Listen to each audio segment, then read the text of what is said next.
Hello and welcome, Final Fantasy Randomizer fans. Welcome to the first round of the brackets. Tonight, we have game one of the matchup between Asher and Sonirath, and this should be a good one. This is, once again, the Spring 2020 Final Fantasy Randomizer Tournament. I'm Jat, and I'm joined in the booth by Gregglypuff. Gregglypuff, how's it going tonight? Going pretty awesome. This is my second race I'm calling, like, literally back-to-back. And I'm having a little bit of deja vu here because it looks like these runners have drafted a similar party to what I just saw. Based on the draft, Sonny, of course, is the number one seed going into this. He went 6-0, so he went on ahead and drafted first. He went with his red mage, which I think is Toad. I want to say it's Toad. Yep. And then Asher went on ahead and went fighter white mage, and Sonirath going on ahead, throwing out a black mage, which I'm assuming is Peach. And yeah, so we got Fighter Rainbow happening here. Sonirath is our number one seed, going 6-0, undefeated in Swiss, whereas Asher went 4-2, had the lowest strength of schedule, but was able to make it through that not last chance qualifier, but the play-in race. Didn't come in dead last in that race. I want to say 6th or 7th in that race. But since his strength of schedule was the lowest of everybody, ended up being the 16th seed. Just because he is 16th seed and Sonirath went 6-0 does not mean that Asher is some sort of slouch and Sonirath is going to just dunk all over him. This is going to be a close race. These two runners are very good, and I'm very excited about it. Yeah, absolutely. So for those of you who are just joining us in this first round of the brackets, we have a small change up from the Swiss round. So we're into the full casino mode. We have 3 loose items plus a guaranteed loose canal. We have no incentive dungeon, and we have town shuffle on, which means that Provoca may not be in Provoca. Instead, Provoca could be in Melmund. Or more notably, you might not see Provoca in Elfland until you get the floater, so you can get all sorts of crazy stuff. Even worse, Onrak might be in Lefane, which means that you'll need the floater to complete the seed, as you still need to get all 4 orbs lit. So this should be a fun one, and we'll definitely see some gambles left, right, and center here. Yeah, you mentioned the floater. That's another thing that we kind of changed from Swiss. So Swiss, we started with basically the difference between Swiss and now. Brackets, we've got crazy unsafe pirates.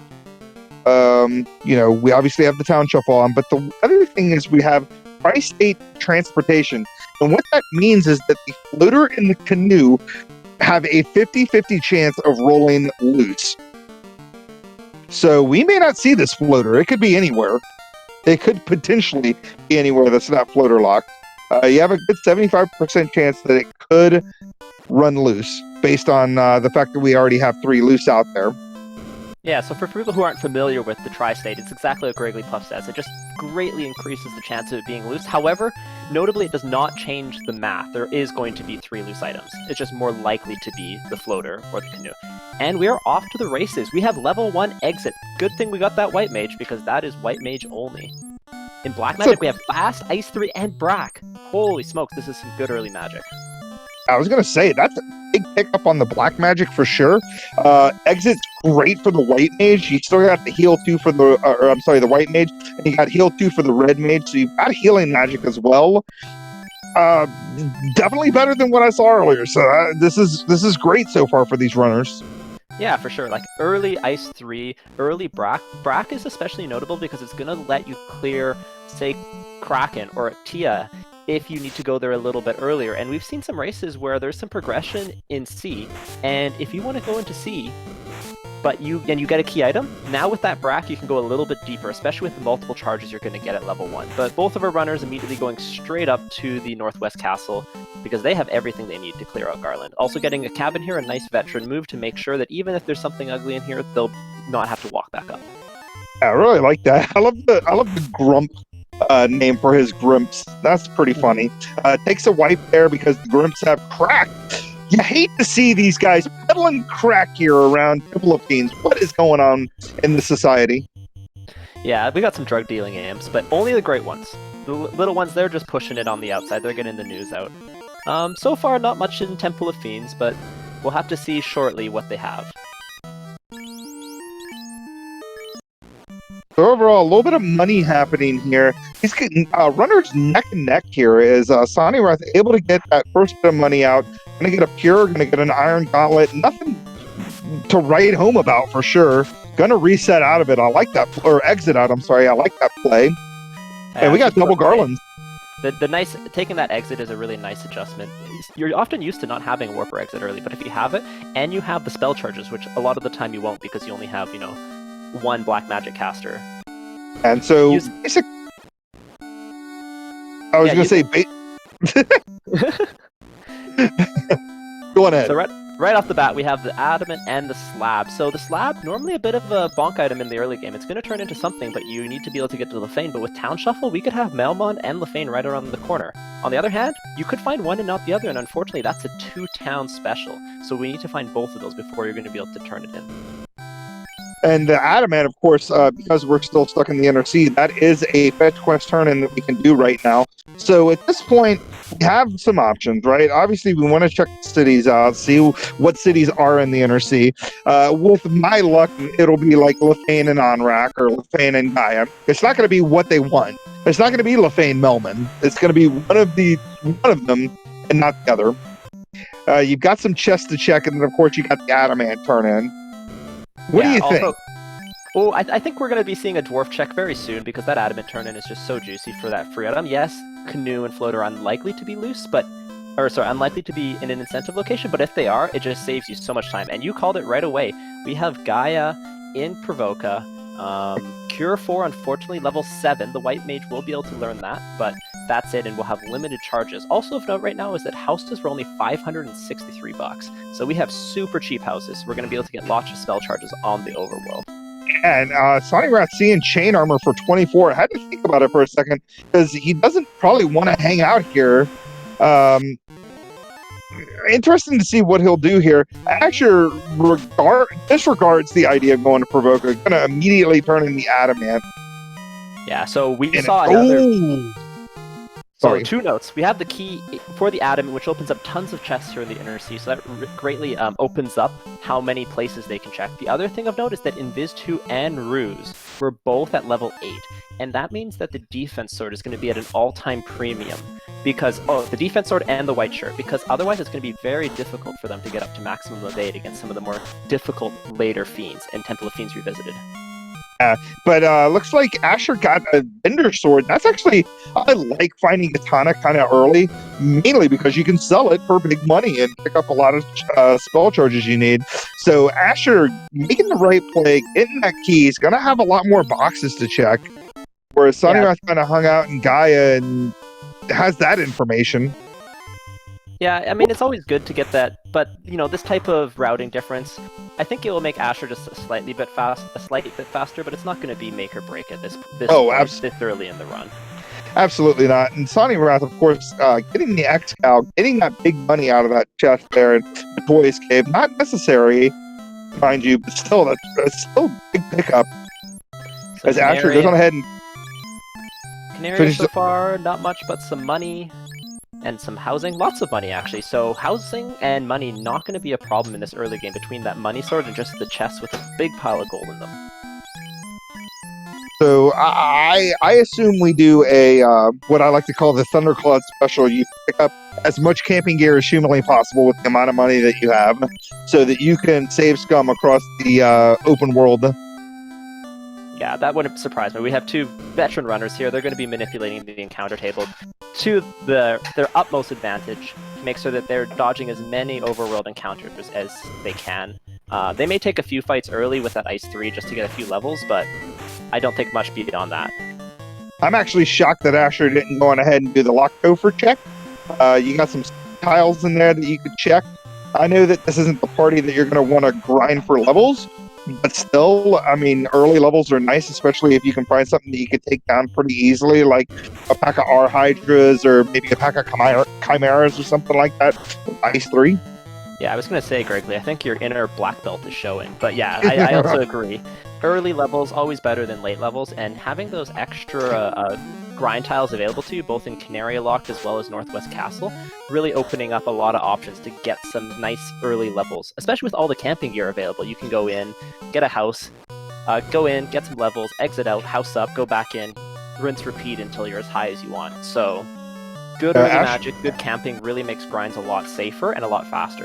Yeah, and Asher getting the news there that oh no, he heard me. He heard me 15 minutes ago, dang it. Somehow he knew. Yeah, I mean, this play makes a lot of sense. Yeah, especially right now, you're only down to like 10 free chests that you can check before you have to start diving marsh. So at this point, yeah, key locked Topher, not a terrible play. Again, you got your spike tiles and you got 3 chests in here.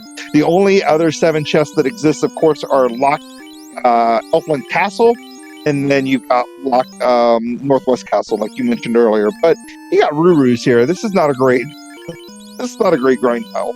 No, this is not the tile that you want to see. Sonirath, getting the bad news, there's not much in the Dwarven Armory. He took the long way around, too. Always slightly faster to go right there, even though it doesn't look it.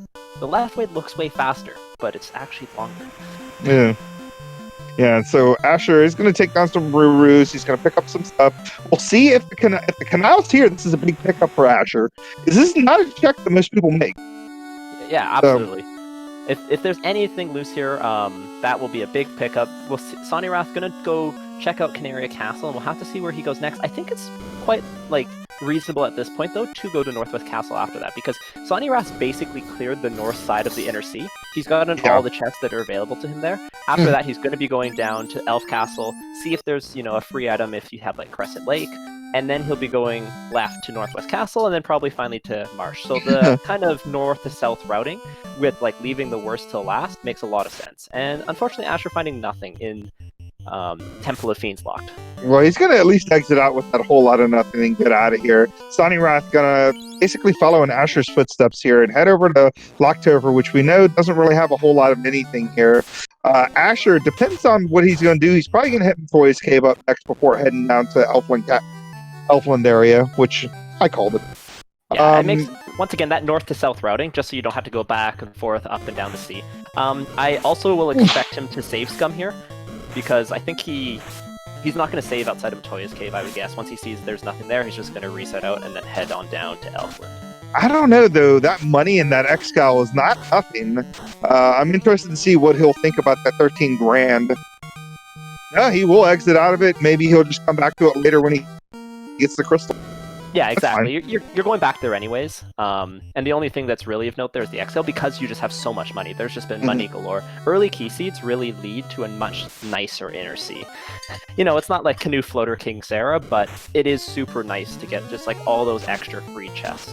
And it's I'm the prophet of this game. Look at what city we found here in Elfland. It is Velmond.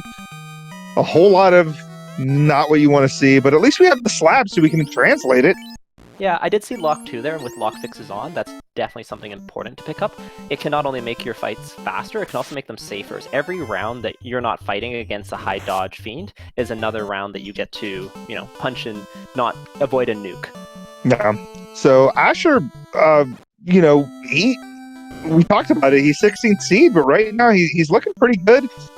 We only have 2 checks left, or not 2, 3 checks left. We've got this check that Asher's currently doing, that gold bracelet and ice sword, a huge pickup there.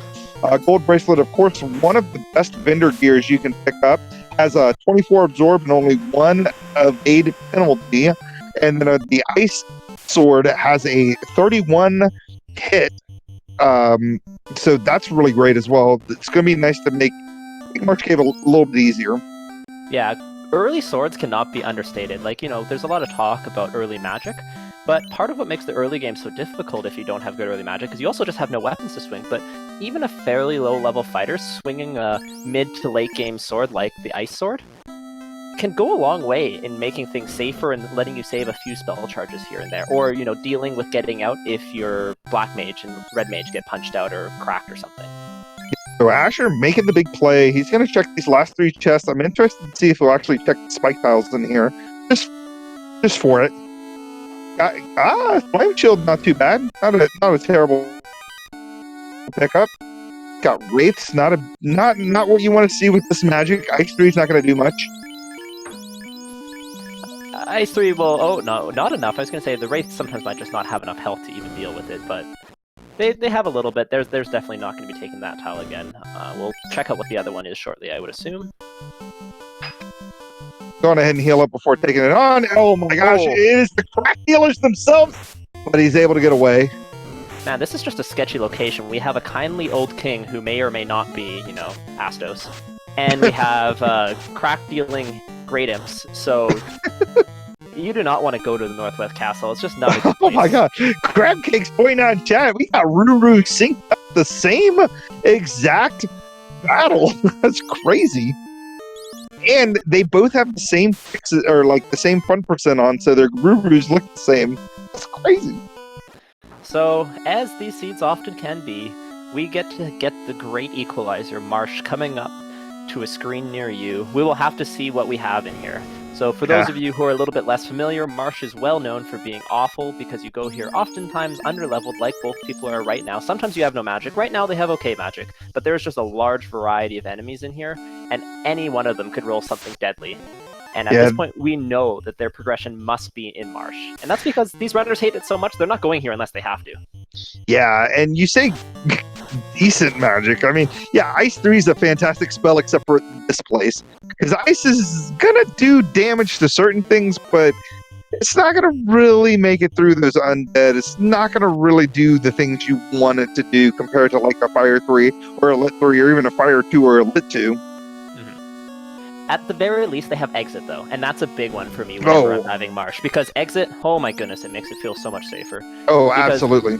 top part, you get there, you can actually exit out, save the levels that you got, even if there's nothing there, and then you can go down to the basement and still, once again, exit out once you find whatever your progression is, which at this point is either going to be the fetch quest item, the canoe, or the canal. Yeah, we know at this point, like you said, it's either going to be a loose item that's a fetch quest that's an inner sea, but at the very least, we know this is where the canal is, unless something leads to the canoe.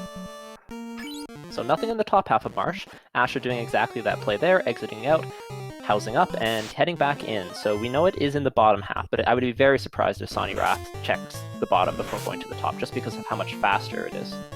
Question in chat, Cactusal wondering what Sonny Rat's party is. Mario is a fighter, Toad is a red mage, Princess Peach is a white mage, and Princess Daisy is a black mage.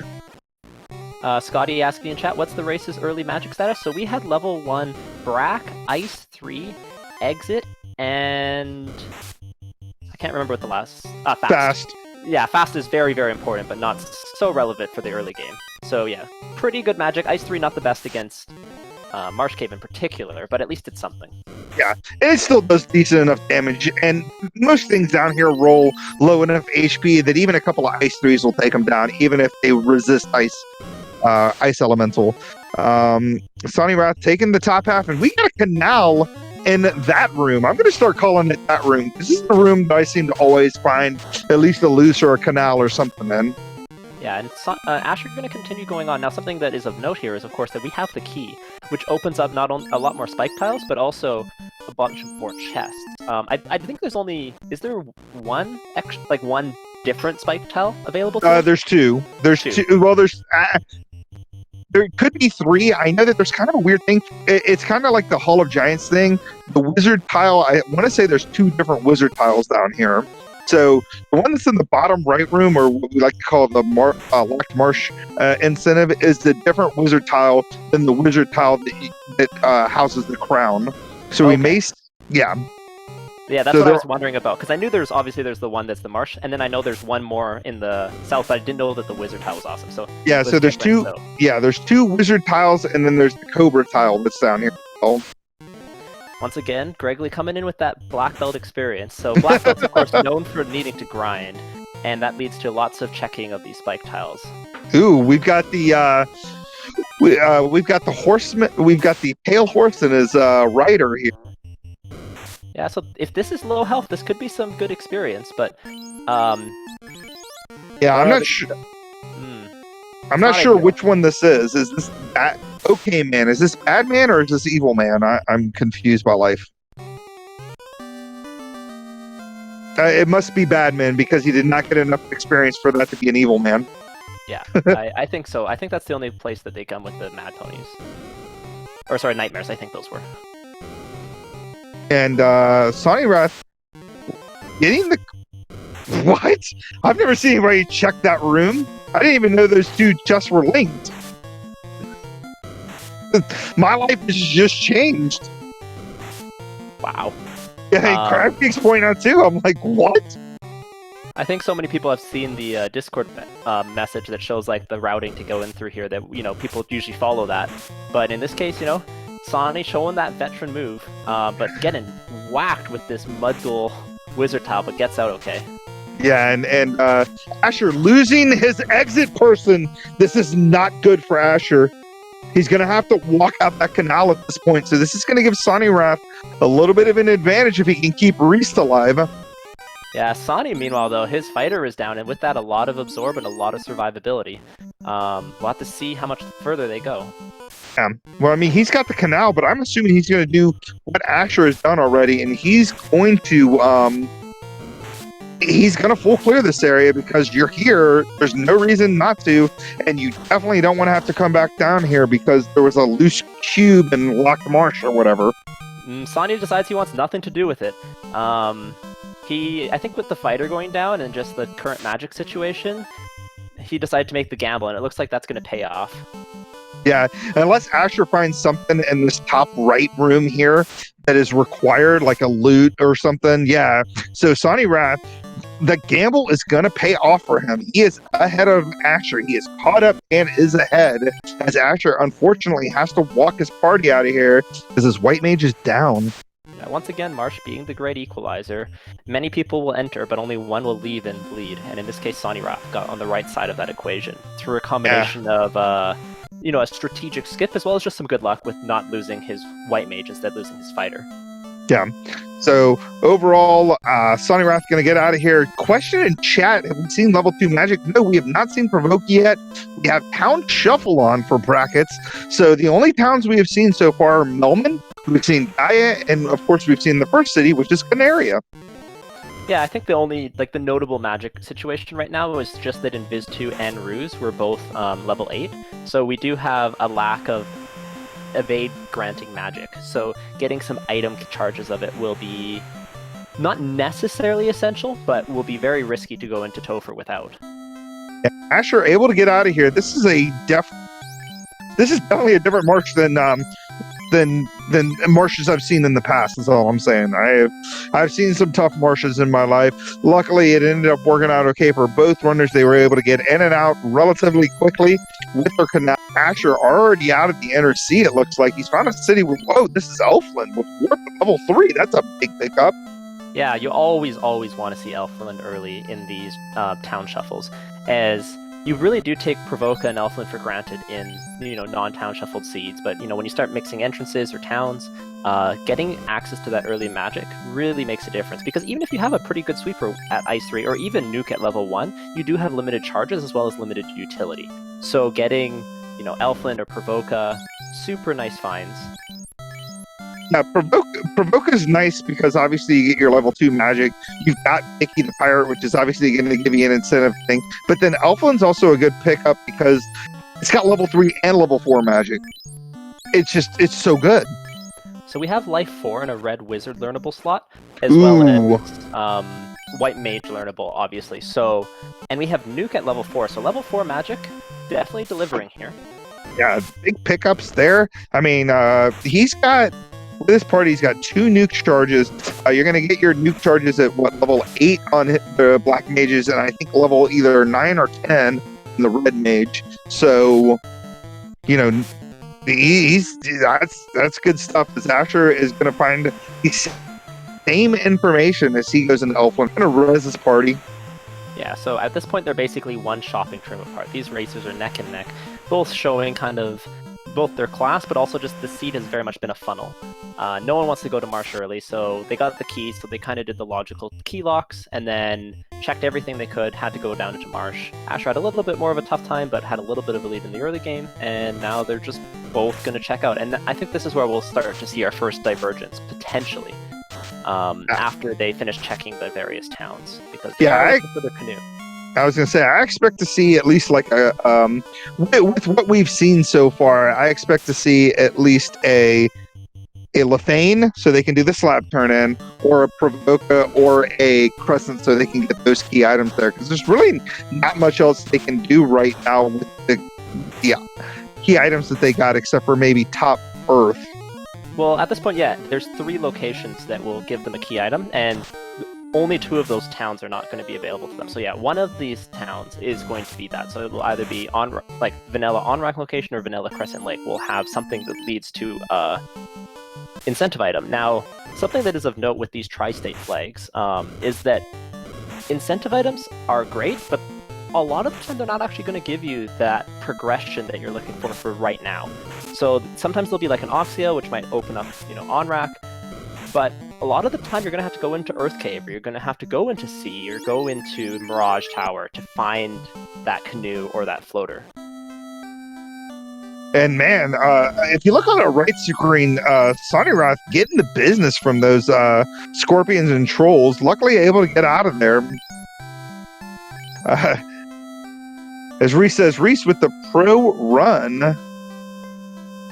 And what do we got here? We got an on-rack and Crescent. That's not good. That's not going to do much of anything.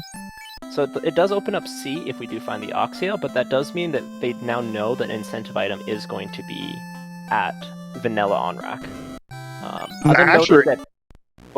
Just before you go on, I was going to say another note is that Cure 4 was level 7 as well, so there's definitely some good white magic locked away.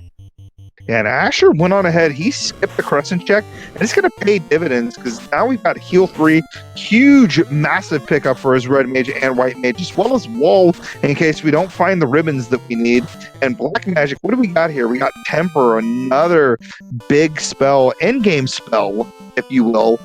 And Zap, which is great time elemental instant death spell. He's got Pirates. This is going to obviously lead to some sort of progression that these runners need. Yeah, and also Heal 3, man, Magic is just looking so good through these first 4 levels. The only thing that are really missing is Cure 4 and Invis 2. But basically everything else... Oh, also no Fade we haven't seen. But other than that, we've seen everything. Yeah, pretty much. And I'm interested to see what these Pirates are going to do. Unfortunately, we'll never know because Ice 3 came out early. Yeah, so as Greg Lee mentioned earlier in the stream, we do have unsafe Pirates on. That doesn't necessarily mean the Pirates are going to be scary, but it does allow them to roll a script. And when you have 9 enemies rolling a script, and if they roll something nasty, they can easily take out your whole party. Now, in most cases, it's fairly safe, but it may not be. And here we have the loot for sale in Provoca, which is an on-rack, and that is always a nice find, because that means that's not going to be loose, so you're not going to be on the great loot hunt. Yeah, the loot is kind of one of those things you hate to see loose, because the loot is the only item that can literally be anywhere. Now, I think one benefit for Asher, or for Sonnyrath, is that it wasn't like the Oxyale from the Pirates there, because that would have been the dead worst case, I would say, because then you have to, if the play is to go to sea then you just get to sail straight south again, and that's not what you're looking for. What did Bicky have exactly? I saw that you said the loot was in the vendor item. Yeah, I got out of sync on it, but our tracker is saying that he also did not see it, so we will see shortly. Maybe chat can fill us in, as we just had a little bit of a stream lag. Yeah, same on my end. Well, we'll find out here once Sonnyrath gets these guys taken care of. But Asher is happy, is going to the Provoca location, so it must have been the bottle. Oh, Cary Grant helping us out with that information that it was in fact the bottle. The only reason why I deduced that was because no one ever really uses that North Provoca dock. But since I knew Gaia was here and he was making a beeline for it, I had to assume, well, it's the bottle. Yeah, and once again, the bottle, usually not an item that's going to be turnable in the early game, but the town shuffle and everything kind of changes. So Asher, about to see our next piece of progression, but once again, it would not surprise me at all if this is not the canoe. A lot of seeds, in the bracket, in the Swiss rounds, you'd be saying, okay, this is going to be the canoe, but right now with those tri-states on, this is very likely to just be the chime, or the Oxio, or the rod, and then you're going to be dungeon diving shortly. Yep. I would not be surprised, like you said, if this ended up being the Oxyale or the chime. or the rod, just funneling these runners into some sort of a loose, or the opal bracelet, which is completely useless. But at least that's less chests they have to check. Yeah, the opal bracelet actually probably not the worst thing to see, because that is telling you that this is, I think at this point it has to be Earth. Yeah, it can't be anywhere else. So Earth is going to be the play.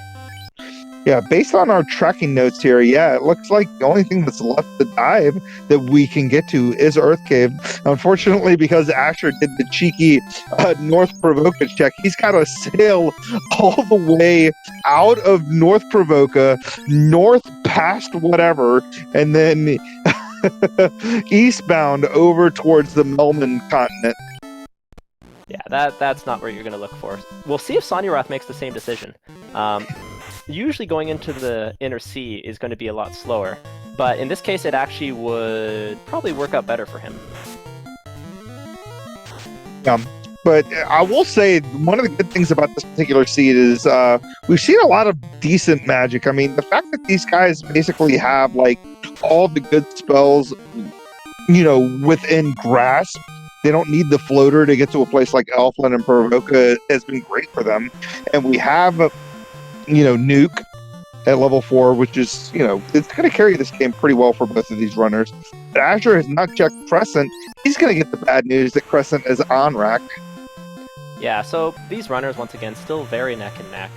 Mm-hmm. And I agree, like, Magic, I honestly don't think you can ask for much more 1 to 4. I mean, yes, you can like write a perfect first 4 levels of Magic where you never need to check another shop, but we're pretty much as good as you could possibly ask for these runners to jet through this seed. Of course, the pit stop in Earth is going to take some time first, but we're seeing Sonirath go there right now, and I'm sure Asher will be right behind him. He just couldn't really take the risk of diving Earth when there was like a Crescent Lake or something in Crescent Lake.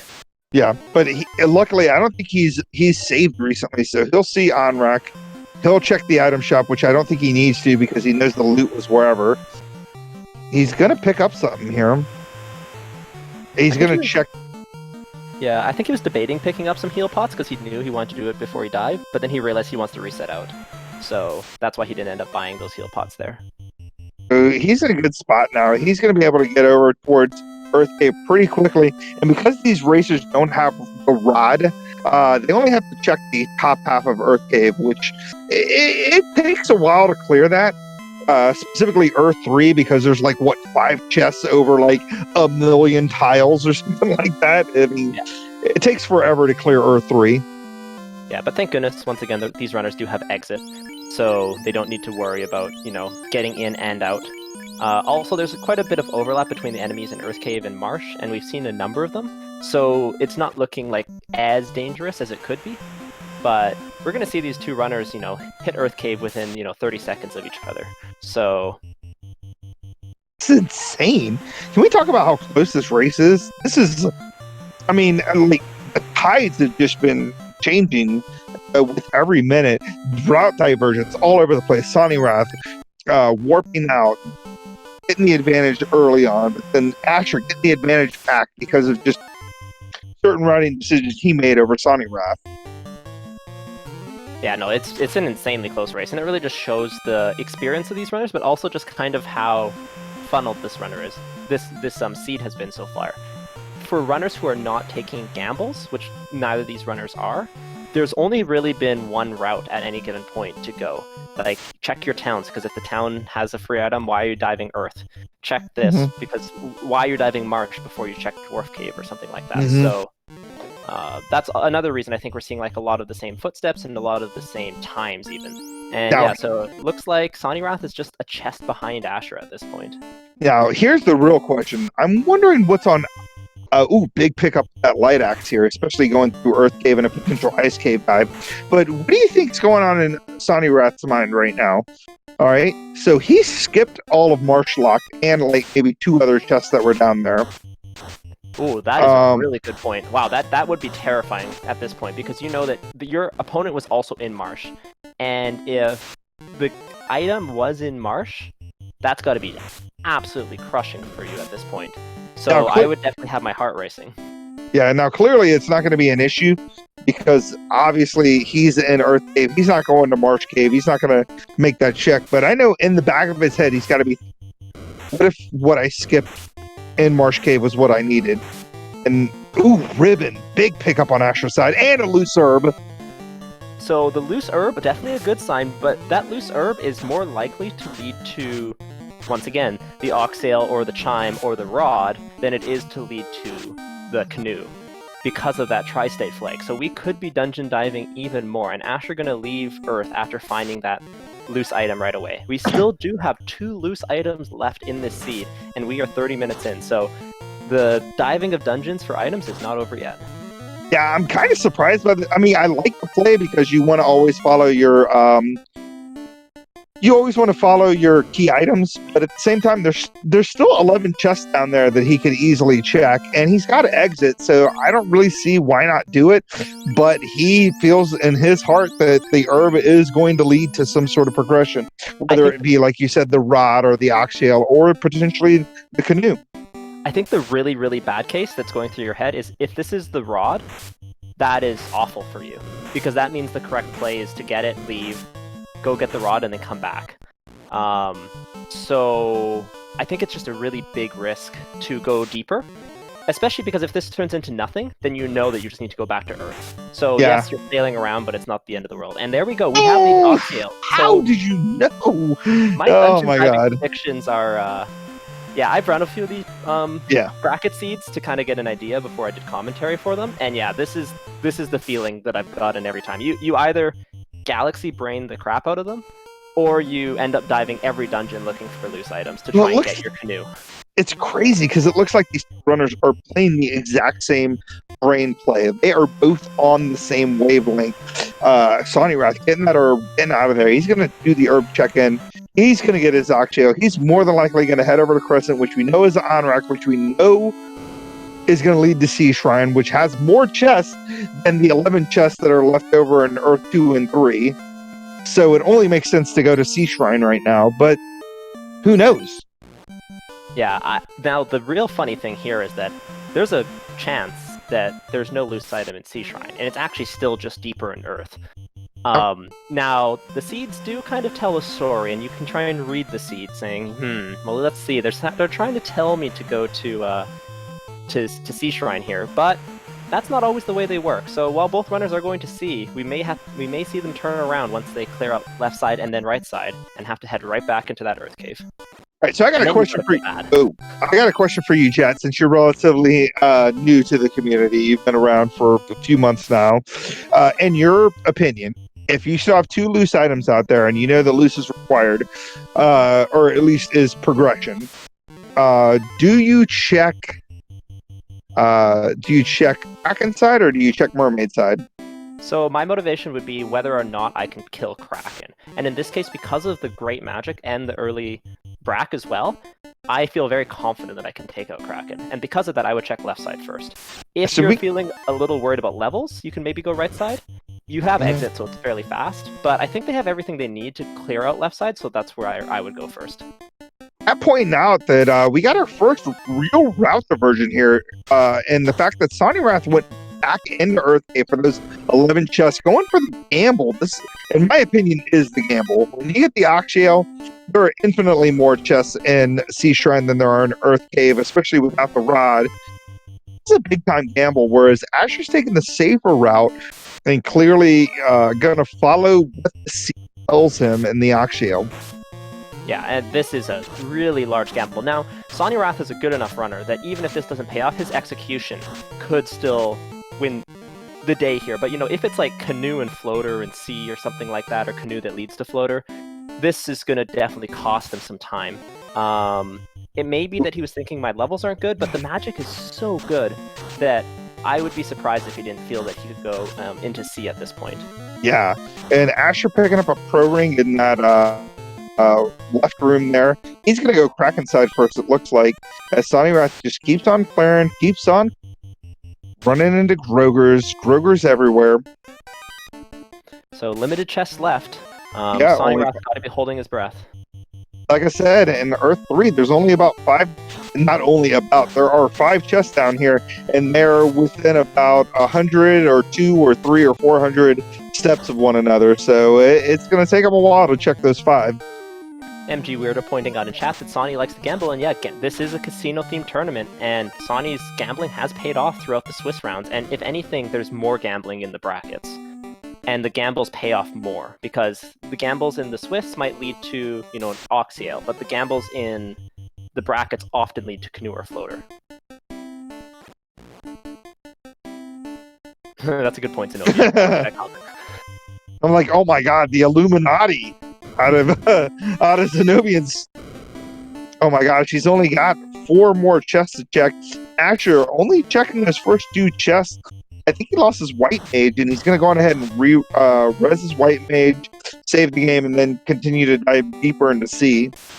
Yeah, I mean, C is still the 3rd dungeon in the game, and it's supposed to be cleared when you're in your maybe 20s in the vanilla.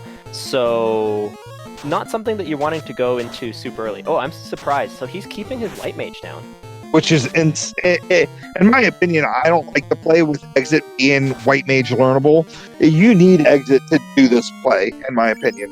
You could find something that maybe you're not like super stoked about, that you would still want to walk out, but now you don't have the ability to exit out. What if he finds like Vorpal? We do have Warp available, so it's not really the getting out of the dungeon that's at risk here, but I would still be a little bit worried with like a hard punching ghost for not having life available. Got a point there. I forgot about the warp pickup at what level was that? Level 4? 3, I believe. 3, so yes. The black mage has enough charges. Yeah. And also the red mage has it as well. So he is deciding to go mermaid side first. So the more experienced runner telling the Duckman who's boss. I would guess that this is just trying to get some levels before he goes into left side, because I think that is the motivating factor to go to right side first. The concern, the trade-off is that if the item is left side, and the other runner goes left side first, you're clearing mermaids for what could be nothing. Yeah, I mean, but the good thing about that, though, is like if he does find nothing down there, he still has warp, so he could just warp out of there, or he could just full-on reset out if it's like a whole lot of nothing. Yeah, I mean, there's 2 frames of mind. I've always heard that if there's 1 loose item out there, which we know there's 2 loose out there, there's 1 loose out there, you always go Kraken side in case you find that last loose. That way you don't have to check mermaid. But if there's 2 loose out there, you should always go mermaid side first. So maybe he's just kind of in that frame of mind that maybe a loose is down here, and then there could potentially be a loose back towards Kraken side. Who knows? Yeah, if you go Kraken side first, and there's a loose on both sides, that is definitely the worst case scenario. Because mermaids is going to be something you're going to leave for a long time if, say, it's the canoe, and then that unlocks all those other incentive dungeons.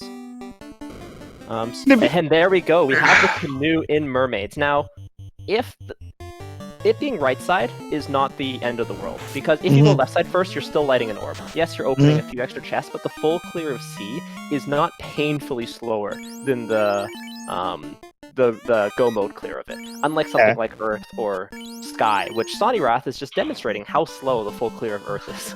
Yeah, and I have to point out the obvious here. I mean, Sonny Wrath, the gamble did not pay out for him, and unfortunately for him, Asher picking up the canoe gets a huge advantage.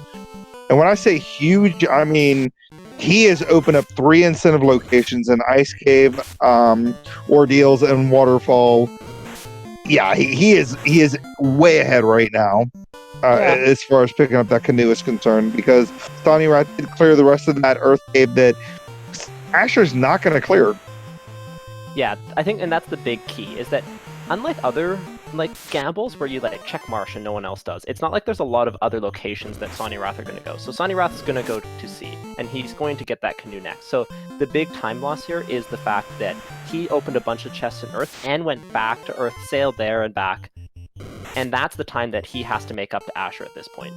Yeah, and another thing too is because Sonny Wrath, I think he is a more veteran runner. I kind of expect him to go Kraken side first. Yeah, we'll have to see, and that's definitely a good thing to ask them in their post-game interviews if they do decide to do one for this PG-rated After Dark special. But And we have the black shirt there, which is really nice endgame armor for the black mage, as well as casting Ice 2. Now, Ice 2 cast, not nearly as important with the such good magic, but still a nice to have. Well, the big thing about the black shirt is it's the same absorb as the gold bracelet, but it also offers 2 elemental protections against ice, and it also protects against time elemental, and it is the only piece of gear in the game besides the ribbon that offers time elemental protection. Yeah, no, definitely a nice pickup. I think at this point you're still looking for that white shirt and the defense more, but nothing really bad can be said about that Mermaid's Dive after you find the loose canoe. You know, loose progression tends to be the great equalizer. Yeah, it looks like Asher is going to go on ahead and let his white mage lay down. I guess with warp charges at level 2, he doesn't, or level 3, I mean, he really doesn't need that exit charge at level 1 on his white mage. And I don't remember much else coming out of white magic. Yeah. It felt like it was pretty stacked on the black magic end with the tempers and the nukes and all that stuff. Ice 3, the fast. I think the only notable thing is just life is available, but with a ribbon that we found in Earth, which we may not have mentioned, but yeah, there was a ribbon in Earth, and also with, you know, the really good magic, it's probably feeling relatively safe for these runners at this point. So... And the life 2 was white mage learnable, correct? Yes. Or not red mage? Was it Yes. red wizard learnable? It was red wizard learnable. It was in slot 4, which I believe is why they're also okay to not give that white mage levels for the end game. Because if it was white mage only, I think there'd be some concerns about the survivability through Topher. Yeah. If they keep that white mage down for too long. But because the red wizard will be able to pick it up, that makes it a lot safer to just put the levels into that red wizard. I definitely agree with that. You have to think, because you're going to want to do class change, you're going to want to get the tail. You're going to have to go back and pick up those magic spells anyway. He knows he doesn't really need that white mage because he's going to eventually get that life 2 on his red wizard. Yeah. And Sonny Wrath evidently making the Vector move and deciding to go to right side first and will be rewarded with his canoe. Meanwhile, Asher putting on a glitch exhibition. Yeah, I like that. He's got to be in a weird situation because he did lose his fighter in that ghost battle. He's still got to full clear this area, and he's only 2-manning it. And unfortunately, we were just talking about this whole lack of white mage thing. If he had his white mage up, he could bring his people back to life. And unfortunately, takes a wipe. This is wow. I could not tell if those ghosts had Death Touch or not, but they might as well have for any mages in this party with no absorb. Mm-hmm. But now this race has gotten even closer because that wipe makes things, swings the favor back to Sonny Rat's favor now that he's kind of in the same area as Asher is. Yeah, I think it just goes to show how slow clearing Earth is, that even a wipe did not quite catch him up. But, once again, we're within a minute. It's not even a dungeon apart at this point. As Sonny Wrath will be, finishing clearing up C2, going on to Mermaids, which has no encounters and is a relatively quick clear, exit out, and then he's going to be going left side right up there with Asher. I think I would have to say that while I like the play of going 3-man, don't like it because of where Life 2 landed. If he had the Life 2, he could bring people back to life that die. I don't know. Sonny Wrath in a little bit better position just because he has all 4 Light Warriors up, but we'll see how this plays out heading further into Sea Shrine.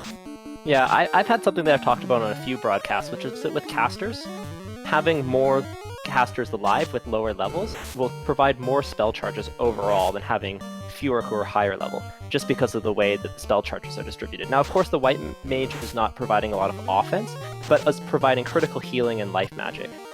Yeah. So that would be my take, but at the same time, Asher is a runner who knows how to go fast, and also getting these early levels, if he can survive for long enough to keep them, is going to be great for his party going forward. So it makes a lot of sense that he's thinking a little bit longer term than just this current dungeon and saying, you know what, I want to be a 3-person party for most of this game. Because once I get life 2 on my white mage, that's where I want to be. And I don't want to put extra EXP somewhere that I'm going to be, just pulling up to take a punch in Topher. So both plays make a lot of sense. It's just unfortunate that that wipe cost him there.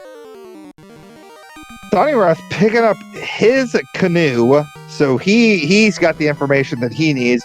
He's got to feel pretty bad that he full cleared Earth. But, I have to say, the skill of Sonnyrath here, let's talk about it for a second. He was able to full clear the top half of Earth, which is not an easy feat, and is still, not too far behind Asher at this point. Goes to show just how good he is. He is 6-0 for a reason. Oh, yeah, absolutely. And at this point, it's still honestly anyone's race, because this canoe opens up tons of options, and if you choose the floater one, that's going to be a big win.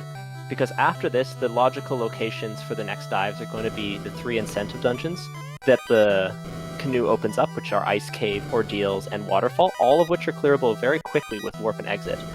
And one of those may have the floater. It also could be in Volcano.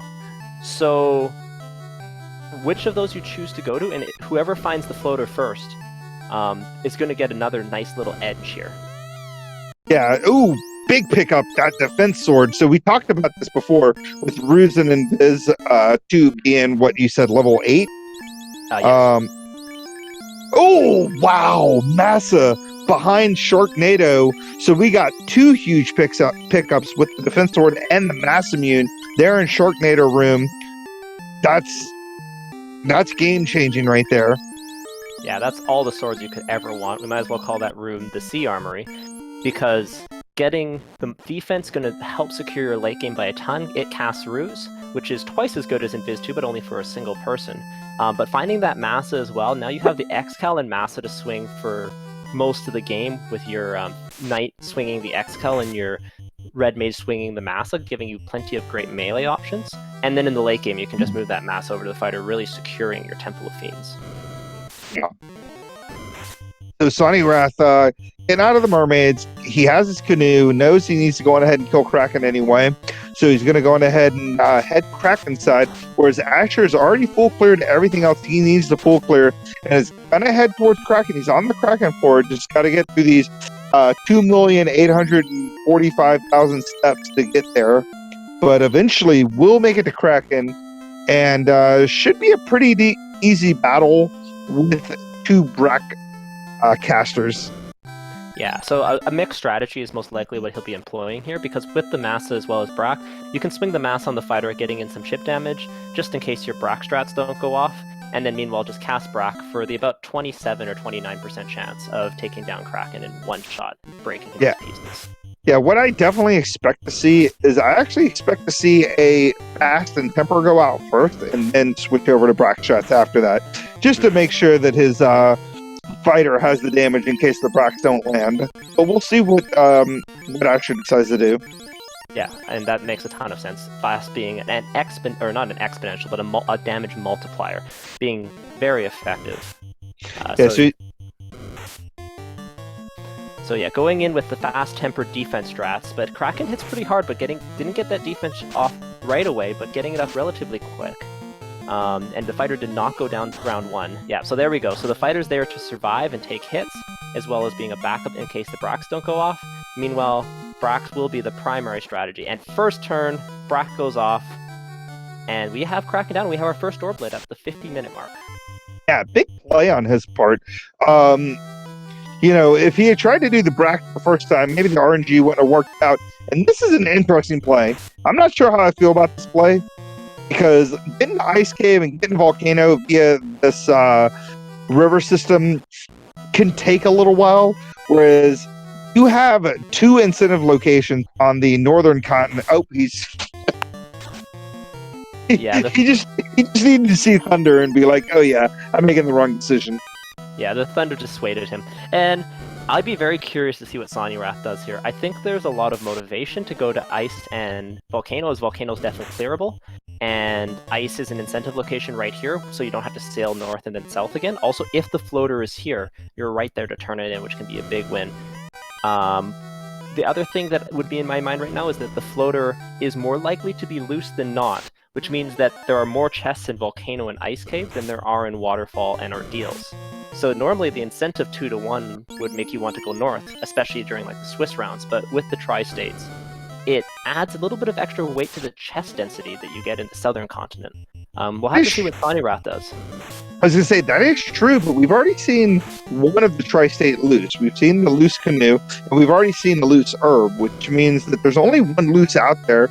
And the odds that the floater is also loose are, I mean, they're not like ridiculously like 3 and 256 low, but they're kind of on the lower side at this point. So there's a part of me that would feel like I would want to clear out incentive dungeons first just to see what I need to do next versus doing this whole river system thing. But who knows? We'll see if this gamble ends up paying out. And Crabcake's point out in chat, it's probably still just a 50-50 straight up. Yeah, I was just about to point out, I think it's probably closer to like 52 or 53 because you're getting some percentage chance from the loose. I won't do Twitch math, but it's slightly over 50% that it's still loose, I would say, at this point. Just with the way that the tri-states work, because the tri-states are ruled first. So I would still be very worried about a loose floater. But that being said, this play could backfire horribly because it also could just be like a loose floater in Ordeals, like just in one of those chests. Or it could just be, a floater in Ordeals or Waterfall with the robot. And in all those cases, this is going to be a big time loss. Yeah, because we haven't seen any. We've only seen one of the like real dud items, which is the opal bracelet. Not that it's like super dud. Wait, hold on, I got it. Yeah, we've already seen the opal bracelet. We haven't seen the power bonk. We haven't seen. I mean, this party obviously wants the tail, and we haven't seen the Thor's hammer yet. So there's still like a lot of loose items that could roll. Or, I'm sorry, a lot of incentive items that could potentially roll loose that aren't particularly a floater or progression. Yeah, at this point, we do know that 2 items are locked behind the floater, as both the slab turn-in as well as the Crescent Lake are both going to be Lefane and Gaia in some combination, which means that the floater, while not certainly required, as you were just saying, we have 2 kind of non-items as well as the tail. There's still a pretty good chance that this floater will be required. Which makes me wonder, would the floater be incentivized because it is required? Who knows? We'll find out. Asher is going to do the Ice Cave dive. We know there's 16 chests in here with an incentive. And then because he's in this area, I expect him to do Volcano, which has about 32 chests. So a lot of chests to check. Got a tail. Yeah, that's not what you wanted to see if you're going ice first. Not going to be doing much for you right now.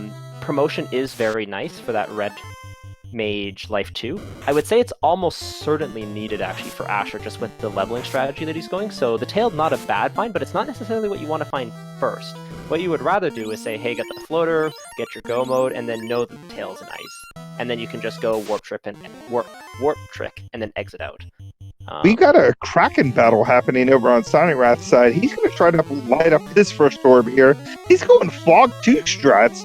I don't see Fog happening very often. So little, and the fact that I'm not exactly too sure how much Absorb Fog 2 gives you, but it doesn't matter because Brack lands. And we got a lot of Bracken happening. Yeah, and once again, that pointing out way at the beginning, that's why having level 1 Brack is just so nice, because it really does secure these fights. Now, they found the Massa, they had fast, they had temper, they had defense, so they really had everything they needed to take out Kraken the non-cool way, but Brack just really securing that. So far, Asher not really getting what he's looking for in ice, and it looks like Sonny is going to go... Yep, he's going to go to Waterfall and Ordeals, or... I believe that's where he's going. Yeah, I would have to assume so based on where he's going, yeah. And that's going to be a really big divergence here, because if we find a loose floater in these last few checks in ice, or we find it in Volcano, that's going to be a big leg up for Asher, versus if it's just an incentive item in Ordeals or loose up in the Northern Continent, that's going to be huge, so... Asher getting the business from these dinosaurs down here in Ice Cave. It's like all these poor dinosaurs that got frozen during the Ice Age, back alive here in Ice Cave. And yeah.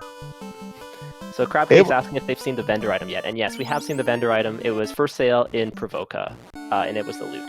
Mm-hmm. Yeah, and Kilo's never really what you want to fight. So yeah. They suck. Yeah, well, that's funny because it's like not only did he have Ankylosauruses in the Frost Dragon chest, but he had our Ankylos in the Frost Wolves chest. So just a lot of dinosaurs down here. You hate to see it. Sonny Wrath making good use of the warp trick. So for anyone who's just joining us, late night on Speed Gaming 1, we have the 2020 edition of the Final Fantasy Randomizer Spring Tournament. This is the brackets. We are in the top 16, and this is round 1, game 1, between Asher and Sonny Wrath. I'm Jat, and I'm joined in the booth by Gregglypuff, and we just found something huge. Speaking of a loose floater, we have found the loose floater in ice. Asher has everything he could ever want, and that is now a huge lead for Asher over Sonny Wrath.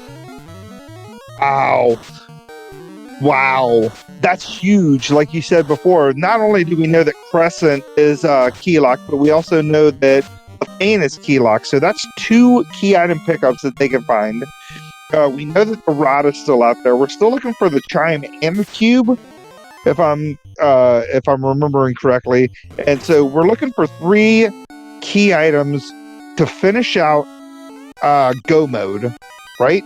Yes, but that's even worse than that being an incentive floater, because that also means that Asher just opened up his 3rd loose item. And that means that he does not have to check any more chests if he doesn't want to. He has the defense, he has a single ribbon. He has Massa. A white shirt. He has Massa, he has the levels that he wants, he has the characters that he wants, he has the tail. This could be a very high chance of him not even having to walk down to the Lefane if he doesn't have to. Or sorry, more likely he's going to skip something like Ordeals and Waterfall if he knows that he doesn't even need to go there. So he's in dungeon skip mode, he's in the air earlier. Meanwhile, Sonny Wrath's going to be full clearing Waterfall, full clearing Ordeals, and then heading down here. And that's just going to cost a ton of time. Yeah, huge amount of time. And I want to go on ahead and say Thunderclaw's in chat. It's good to see you. MG Weirdo hanging out with us too. Crab Cakes, Chadbird here. All I have to say to Thunderclaw is March Cave. And then from there, we're going to go on ahead and move on to other things and see what Asher decides to do once he gets into the air. Yeah, we did have a March Cave dive, so yeah, to kind of finish the earlier recap before we got just the floater bomb dropped on us. The runners were kind of funneled into March Cave, didn't really get what they're looking for, cleared out the remaining towns, didn't find an incentive item. They then went over to check Earth, which was kind of their last remaining thing, and found the Oxyale, or the herb, which led to the Oxyale. They had found Onrak already in Crescent Lake, and went there and dug up the canoe from Mermaid Side. Both runners went Mermaid Side first, then went to the left and took out Kraken, and then this was the immediate route divergence, which you're seeing in front of you, and reared its ugly head for Sonny Wrath, where Asher went to ice and dug up both the tail in the incentive chest and the floater, while Sonny Wrath, doing Ordeals, gonna get some key items, but it's gonna be a long way away from that floater, unfortunately. Asher, doing the usual check once you get in the air, goes over, heads over to Sarda. Is this game even randomized? Picks up his rods. The only thing that Asher really needs at this point is the 2 things that gets him into Sky, which is, of course, the chime and the cube. And we'll find out here once Sonny Wrath gets out. Oh, he's picking up his ruby again? What happened down here? I think you may have wiped to the dragons. I guess so. But, Nuke Fighter. Oh, Nuke Fighters. Okay. That's going to make Sky a lot less fun. I was too busy looking over to Asher's screen. I just saw Sonny Wrath pick up the ruby for a second time and was very confused. The ruby is actually probably one of the worst items that he can find, because that's just going to lead you to go turn that in, and that's going to lead to, unfortunately, nothing that you want to see. Yeah, basically not floater, because he will basically do Waterfall, then he'll do the ruby turn-in to get his 2 incentives, then he'll eventually finally make it over to Ice Cave and finally get his floater, and he, like you said, kind of pretty far behind at this point. Yeah. Crapcase pointing out in chat correctly, yeah, if Ruby and Waterfall both end up being required, that's going to make Sonny's time loss a lot less. Because he'll have opened basically no extra chests, and it's just a lot of sailing rather than sailing and walking rather than floating. But the walk is the same, so it's just really sailing, and that's not nearly so bad.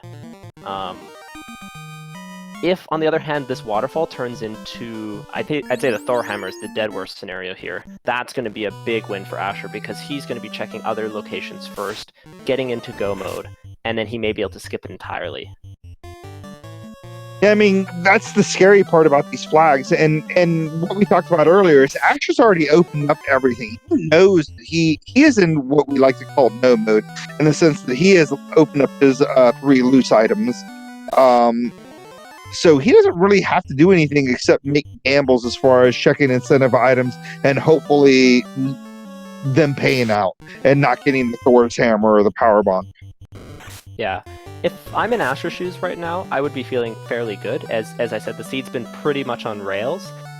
There's not been any major gambles that he's missed out on, and he has everything he needs. So I would expect him to be checking greed chests because he doesn't feel horribly behind, and not much else, as he has basically all the items that he needs.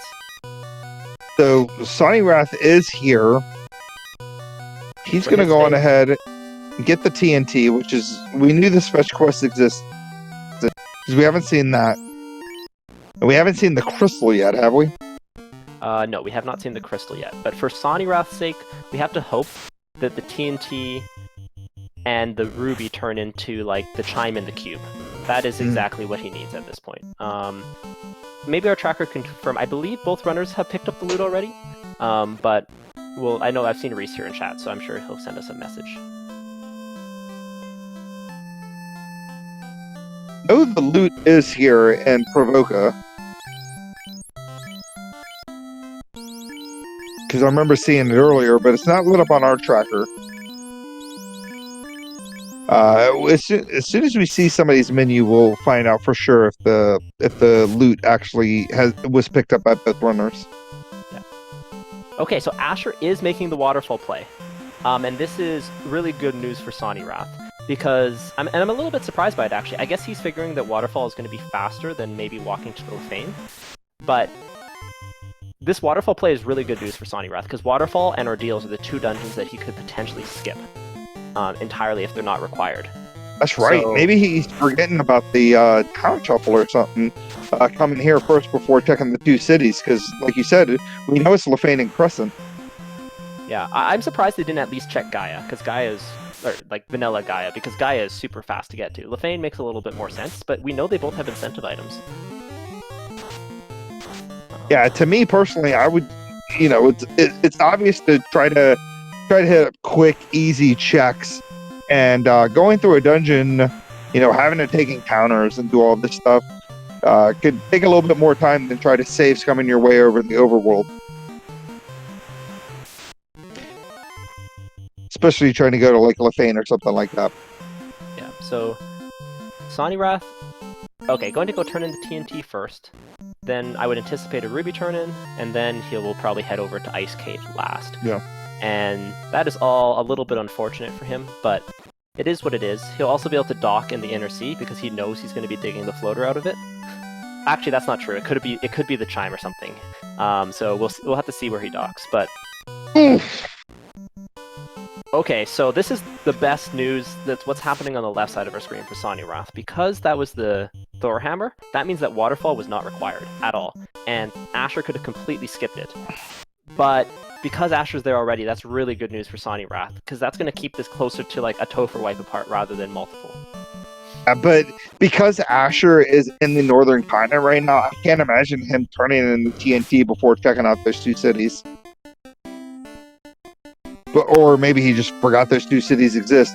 We'll see what's behind this ruby, because the ruby really matters at this point. If the ruby ends up being the chime or the cube, then Asher needs to go into ordeals. Yeah, and that would be good news for Sonny Wrath. Another fetch quest?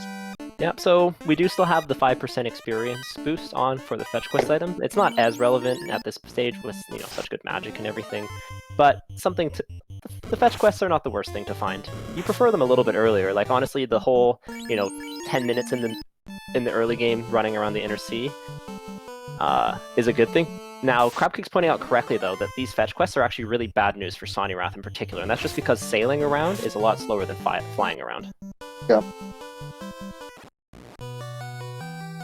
Yeah, because the more he does all these fetch quests, especially fetch quests he can do on the ship, the further he is away from actually finding the floater. And that rod is actually not a good pickup for him either, because he might potentially, in this area, think that, oh, well, maybe I'll just clear Earth Cave. and Yeah. look for the floater there. That's definitely true. We got a chime out of Lefane, which Lefane was in the Gaia. So is this game even randomized? I mean, we got a chime out of Lefane. Yeah, but And that Lefane was in Gaia, so 50% randomized. Mhm. And Zombles in the Lefane area are also peddling crack. Best crack is on the Medusa script at this point. Maybe, potentially. Potentially. That's not good news. We do have one ribbon, so there is some protection against that. Yeah, so Sonny Rath heading into the inner sea. He's going to do his crystal turn in. The only thing he can really hope for is that the crystal turns into the cube, and this is all kind of worth his time. But we'll find out real quick here as Asher does find Crescent in the Lefane area. We'll see what the sages have. Yeah, and if this turns into, the cube, for example, that's going to make Asher be a little bit upset, I think, that he then knows that he did not need to go dive Waterfall. But we do know at this point that Ordeals is... Oh no, we don't know if Ordeals is required. It will depend on what this crystal turn in is. Because if this turns into the power bonk, that's going to be real bad news. Bert Reynolds asking in chat, where was the floater? The floater was in Ice Cave loose, as well as the tail in Incentive Ice Cave. So we're going to get a double check here to find out what we're doing. Cube is, oh no, Sonny Rath just has even more fetch quests to happen as Asher just gets into go mode at the hour 8-minute mark. Sonny Rath still not even in the area yet. Asher in go mode right now. Wow. That is not what you wanted to see. Everything that we were just talking about, how fetch quests are bad for Sonny Rath, Asher getting in go mode is bad for Sonny Rath because that means he can now skip Ordeals. They have such good magic, it's not even like, Power Bonk is going to make a difference, as they have Temper charges, they have Fast, they have Life, they have just everything they could possibly want to get through Topher, including a defense. Lacking in Viz too, but that is not what Sonny Rath wanted to see at all. Yeah, Asher making a surprising play to head into Volcano versus hitting up Sky because he was right next to it. I guess he feels safer going in here versus trying to kill Tiamat, maybe?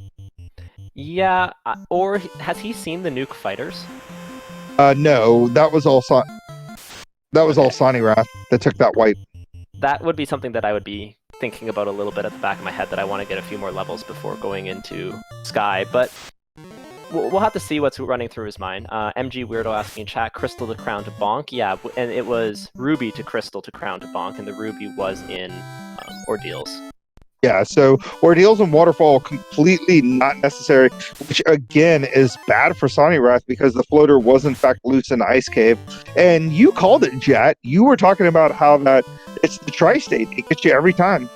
Yeah, and it's just so prevalent in these bracket flags, and it's just so important to recognize that this incentive chaining is very different than it was in Swiss. And that's a great thing to adjust for, but it's gonna hurt. And Sonny Rath, unfortunately, making just another routing decision. Earth has just been his absolute downfall today, as he's going back into Earth with that rod, thinking, you know what, I'm gonna light an orb, check a few more chests. I've already cleared most of it anyways.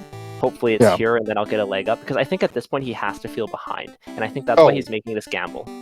Yeah, and absolutely, it's not gamble. I would make with only 8 chests down here, but as Crabcake says, maybe 2 of the 8 chests down here are a ribbon. Crabcake's rip count up to 2. Yeah, unfortunately, but we got a carry fight happening over on Asher's screen.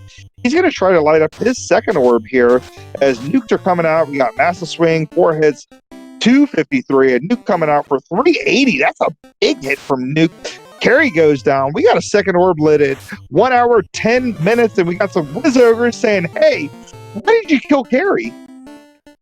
Yeah, nuke rolling between 200 and 400 is nice to know as a person who's casting, but it's especially nice to know as a person who's on the receiving end of it in Topher. So if you're wanting to make your Topher dives a little bit safer, having a Life 2 caster or a Life caster who is above 400 HP is a good call. So it looks like Asher is going to try to find this power bonk, which I don't blame him for this situation. Yeah, this is a quick check with exit and warp, and he's just really doing his final preparations before he goes and go modes the rest of these dungeons. Yeah, and for him, he doesn't really need the power block. He's got plenty of fast and temper and all that stuff. He should be fine. I mean, the power block's nice, but it's not necessary to finish this game out. Yeah, I don't expect him to go to ordeals. Yeah, not with the scaling that we're at.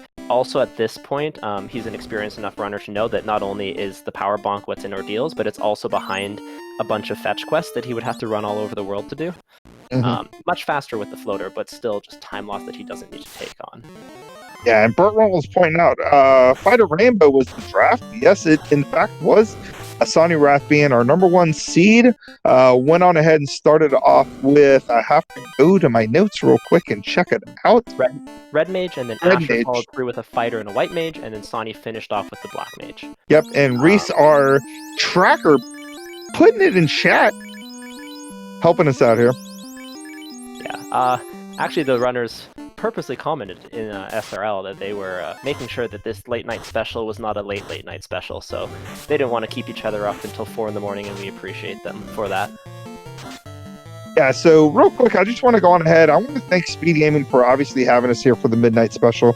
I want to thank Jat 2980 for hanging out with me doing commentary. I want to thank Sonny Wrath 11 and Asher 1611 for racing this, and for everybody else here just hanging out watching this race at our midnight special here on what appears to be a Thursday morning. And Reese Wolf for doing the tracking. This has been an awesome race to call, and Jad has really just been keeping me straight here. And you as well. You've been providing that veteran insight, and I'm getting just all the spike tile knowledge tonight. That's always good stuff to keep picking up on. I know Ilmar's Uber Mueller giving me a hard time for leaving him, but yeah, I mean, I had to show up here. I didn't want to keep Magius up too late, and I told him I would show up here and do double duty. I called the Thunder and Ganon's Gone Wild race, not but like a couple of hours ago, and then I'm here calling another race, and it's been a really awesome one, vastly different than what I called earlier. Yes. No, and it's great to have you on, and I was looking forward to an opportunity to go with the Master Duckling himself. Speaking of ducklings, if you are a newer runner or someone who's interested in trying this out, come check out our Discord. You will get it in chat here. And yeah, you have lots of opportunities to get some great resources. You can take part in the upcoming Duckling Derby. And yeah, come check out all the fun that the Final Fantasy Randomizer has to offer. And I do want to point out something that's happening on screen here. We were kind of diverging because they were just kind of clearing out Earth, and we know there's not much going on. But Asher actually passed Sonny Wrath in Earth, and that just goes to show. I said earlier that Left Side C is one of those dungeons where go moding it is not that much faster than full clearing it. Earth, the opposite. Full clearing Earth, painfully slow. Go moding it, still slow, but the difference is huge. And Asher going to be lighting his 3rd orb before Sonny even gets down to the bottom floor. And unfortunately for Sonny, at this point, Asher really needs to have like a hard time in Topher for Sonny to even consider the idea of catching up, because we know at this point that Sonny needs the floater in order to be in go mode, because the chime is in Lefane, which is in the Gaia location. Yeah, something that can be really interesting actually is when people do different checks, and one of them ends up in, and the seed ends up being floater list. And one of them ends up doing a bunch of incentive dungeons that leads to go mode, and the other one ends up doing the one that leads to the floater. But unfortunately, this is not the case here, and in this case, floater just means go mode and faster and just all around better. So, Sonny Wrath at this point knows that it's volcano or ice, and that feels bad, but at least we know he'll be going in the right direction soon. Yeah. Sorry, excuse my language. I got to go. So Asher about to enter Mirage, and for everyone, MG Weirdo already getting it out. Team Sky Sky Sky. I don't know if Team Sky Sky Sky Sky applies when, you know, you're 1 orb away and you're in go mode, but nonetheless, Sky can offer all the goods that you want. Sky well known for having a large number of chests, tons of experience available, and Team Sky Sky Sky, for those of you who are not aware, is all about going to Sky basically as soon as you can to get those levels.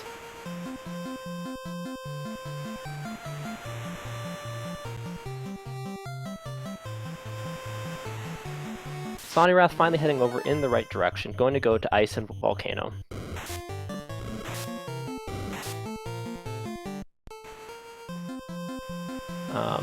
Fripsider pointing out, why are Mario mods allowed? I can't tell what job they are.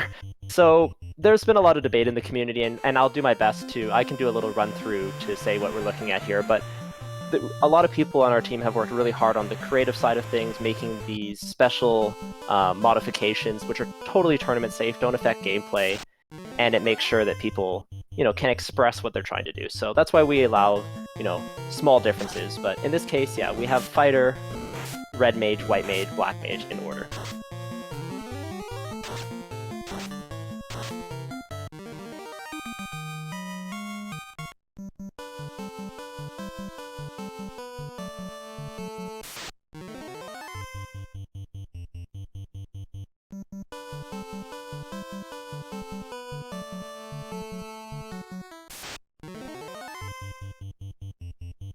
So Asher just go-moding Sky.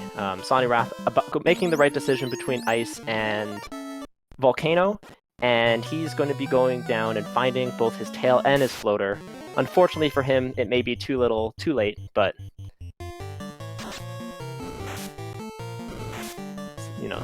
always better to go there than open up a bunch of chests in Volcano first.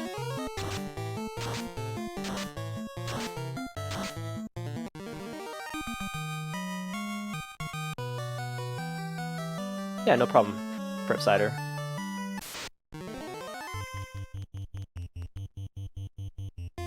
Griggly just had to step out for a second. He's been doing multiple comm races in a row, and he will be back shortly. But for now, keep tuned while we see our runners go through these various dungeons.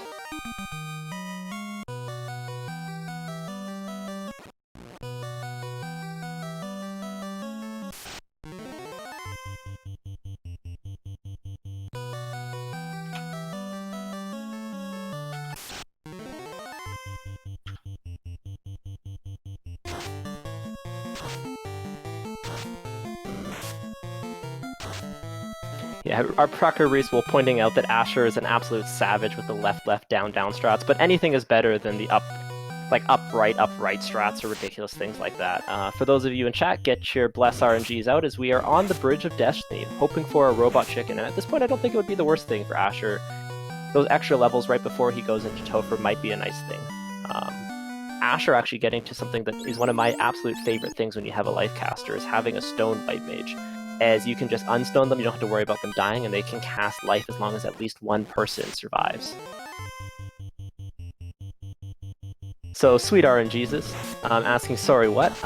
There is a robot friend, also known as Warmech, who is actually can be tougher than the final boss in the game, in the vanilla game, who is only available on the Bridge of Destiny. He is worth a boatload of EXP and can have big, but also can have very scary spells. So we as chat are hoping to grant our runners a bunch of experience as well as a lot of variance.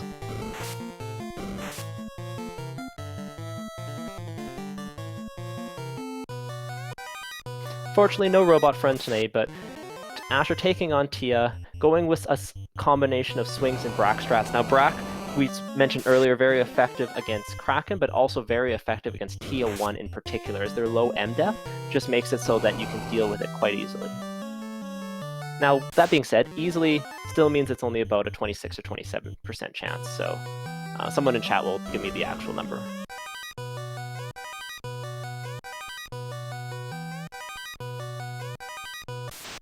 Yeah, so our tracker Reese will pointing out in chat that Sonny's rocking the Epilepsy Flicker. Something that is actually a really nice feature that we've just added to, I believe, our beta, is the ability to turn off spell charges, flickering the screen. So if you're someone who is affected by that, but you still want to race, you can come turn off all the poison, you can turn off all the tile flickers, and you can turn off the spell cast, and there will no longer be any flickering lights on the screen. So Final Fantasy Randomizer is available for everyone to play. Sonny clearing out the bottom of Ison is about to get his floater, and that will lead to some joy, but also a lot of sadness, as he knows he's full cleared pretty much the whole seed before he's been able to do this.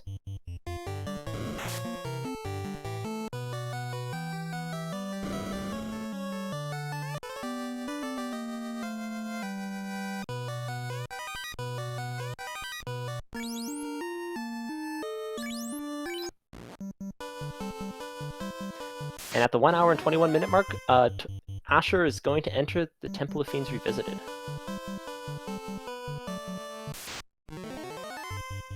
So the Temple of Fiends Revisited, or Topher as it's something called, has refights of all 4 of the fiends you saw earlier, but all of their weaknesses have been removed. This makes the Excal, which preys on weaknesses, substantially worse, but they have a great substitute in the best sword in the game in the Massa. So Asher, what we're looking at here is the only real downside right now is they have only a single life 2-caster, but they have the Stone White Mage, which once again is fantastic because you can just unstone them as long as at least one person survives to get a safe life cast off.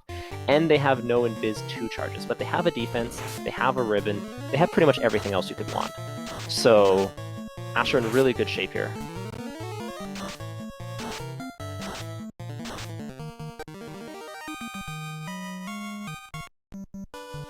Now luckily, while they share the same sprite, these are mages, not fighters, so no nuke will be casted in. Asher may be able to get through this whole seed without seeing that even once.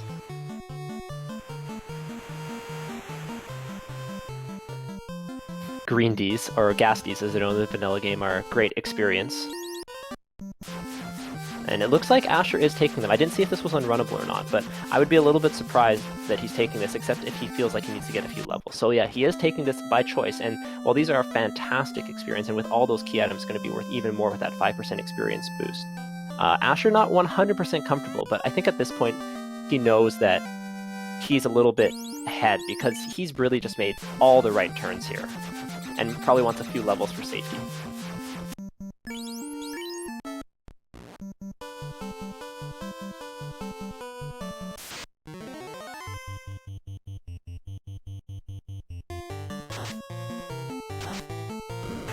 Sonireth going to go to Lefane to get his required key item.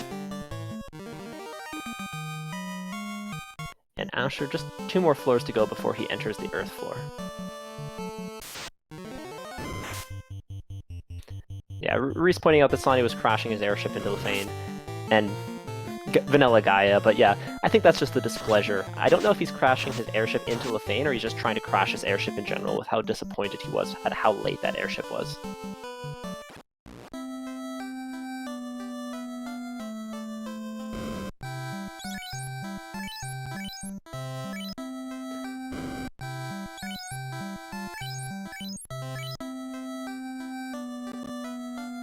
Asher, 1 more floor to go before he gets onto the Earth floor, and the Earth floor, of course, going to be the home of Lich 2.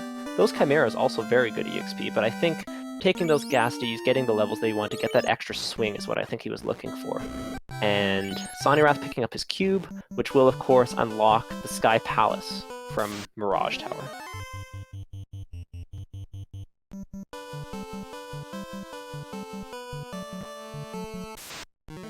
Now, something of note with these early good housing supplies is there just hasn't been a great run. These runners both more than experienced enough to take advantage of it, but the counter table is fairly evenly spread out, so they haven't really been able to just burn off encounters and get big hero runs. Our encounters are at 1.0 for dungeons, so not much you can do.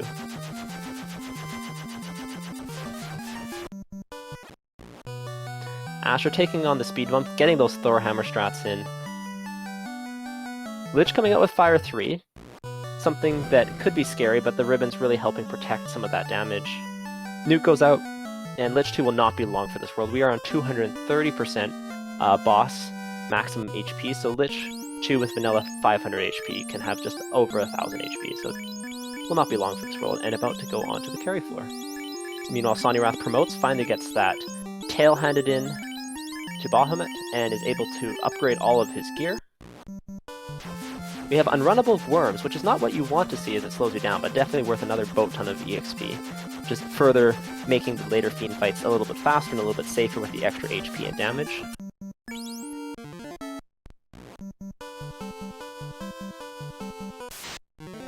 And Sonirath going to go into Sky first. So we were a little bit surprised earlier when Asher decided to go into, I believe it was Volcano before he went into Sky, but Sonirath going there to get some levels so that he can clear the rest of the incentive, or the rest of the orb dungeons a little bit faster.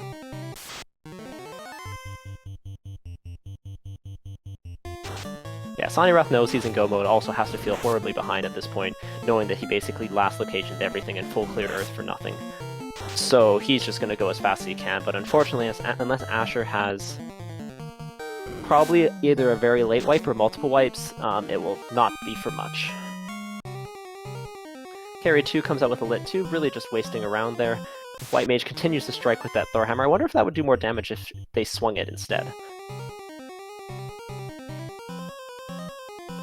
Swing, nuke, nuke, speed and power strats, good to get through these early fiends so you don't allow them to get deeper into their Spill or Skell list and, you know, uncover the nuke or the nuclears that Warmech provides. In the vanilla game, Warmech just has nuclear, nuclear, nuclear, nuclear as his skill list, and that's something you don't want to see. Ooh, that zap coming out. Luckily, I believe the ribbon was on the red wizard, so that one life caster survives, but the white mage goes down. Asher onto the seafloor. This has many steps and is often known as the floor where you want to dodge a bunch of unrunnable encounters, but we'll see how he gets through.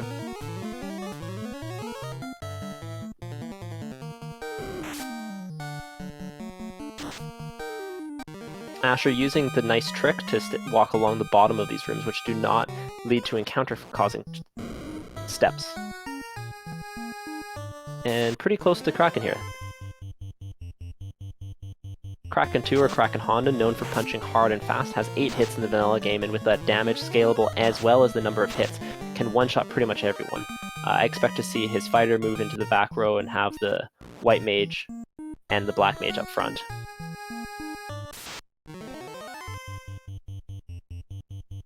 Okay, so keeping the black mage up and moving the fighter down. Going with defensive strats, though, to make sure that his fighter survives, and putting a wall out, as he only does have a single ribbon, so playing a little bit safer here, not going straight speed and power, as Kraken can have a lot of HP. Yeah, Kraken doing as Kraken does, 10 hits, 770 damage, that would one-shot a fighter, or a knight in this case as well. But second cast of defense going out, that fighter is up to 2/3 of maximum evasion, so even if Kraken does decide to punch him, enough will probably miss that the fighter will survive.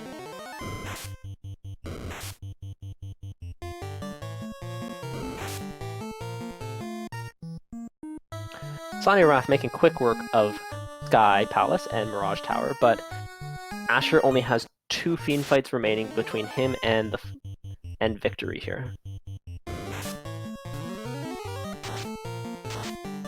Get your Bless RNGs out for Sonny Wrath. He could use a little bit of luck at this point. We will see if we can pull a Robot Chicken out. Zombie D slowing it down just as they are currently doing to Asher. And this time the fighter's going all the ways into the back row.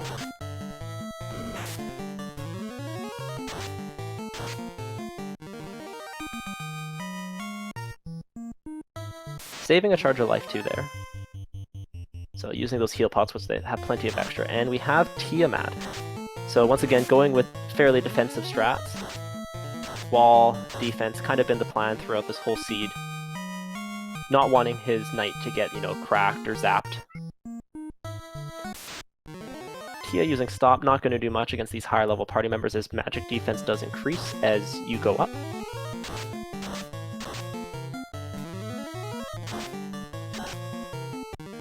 And Bane coming out, exactly one of those insta-deaths, but we know at this point, unless it's a 3 in 256 chance, the fighter will survive. And that Tia was absolute paper, goes down, and we are on to Chaos, after a brief air interlude. Meanwhile, we had back-to-back Tia fights with the Palette Shuffle on. Sonny Wrath doing the Brack strat, so now once again, Brack, very effective against Tia 1 and Kraken 1, but not going to, goes down to a very low percentage against the Fiend refight, so very unlikely for Brack to work there, so that's why you don't see it being used against the refights. Asher doing his final preparations. I expect to see the ribbon moved onto the fighter, as the ribbon is usually left on the red mage to make sure you have a life caster, but no need for life once you beat the final boss. Rearranging, and we are ready to go. Thor Hammer. Wall coming out onto the black mage, so trying to prioritize someone who can cast both lock and fast and temper in case Tia does something, or Chaos does something cheeky. Punch comes out. That's not the worst thing, is that white wizard was not doing much. Chip damage for the red wizard with Fire 3, and we'll have to see if this Chaos is tanky or dodgy. But right now he's just wasting a bunch of time using Ink, which does basically nothing. Sonirath having some problem with this Tia. Braxstrat's just not working, and has reasonably high absorb, but that Tia will not be long for the world. Chaos coming out with another round of not too much scary. This Knight getting very terrifying and doing 8 hits for 801. Chaos will not be long for this world, having a maximum HP of 4,600. 7 hits, 771 damage.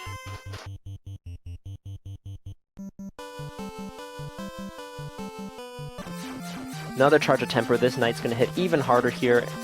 And there we go. And with an official SRL time of 1 hour, 32 minutes, and 6 seconds, we have our winner, Asher. Congratulations. I believe he is in chat here, so GG, Asher. Well run. And both runners have agreed to stick around for an interview, so we will be getting them both in the booth here shortly.